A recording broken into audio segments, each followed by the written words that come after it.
విశాఖపట్నంలో ఇప్పటికే ఎయిర్పోర్ట్ ఉండగా కొత్తగా భోగాపురంలో మరో ఎయిర్పోర్ట్ ఎందుకు కడుతున్నారు?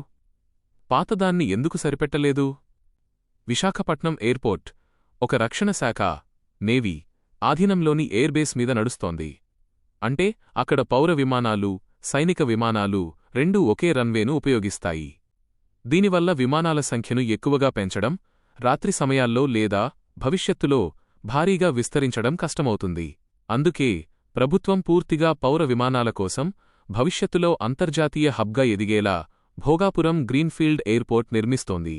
అయితే విశాఖ ఎయిర్పోర్ట్, భోగాపురం రెండూ ఒకేసారి నడపలేమా? సాంకేతికంగా నడపడం సాధ్యమే.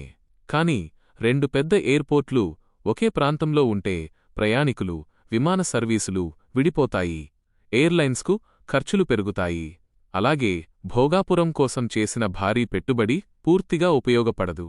అందుకే భోగాపురం పూర్తిస్థాయిలో సిద్ధమైన తరువాత ఎక్కువ పౌర విమాన సర్వీసులను అక్కడికి మార్చే ప్రణాళిక ఉంది. విశాఖలోని ప్రస్తుత ఎయిర్పోర్ట్కు భవిష్యత్తులో ప్రధానంగా రక్షణ అవసరాల పాత్ర ఉండే అవకాశముంది. అంటే విశాఖ ఎయిర్పోర్ట్ చిన్నది కాబట్టి కాదు, అది నేవీ ఆధీనంలో ఉండటమే కొత్త భోగాపురం ఎయిర్పోర్ట్ నిర్మాణానికి ప్రధాన కారణం.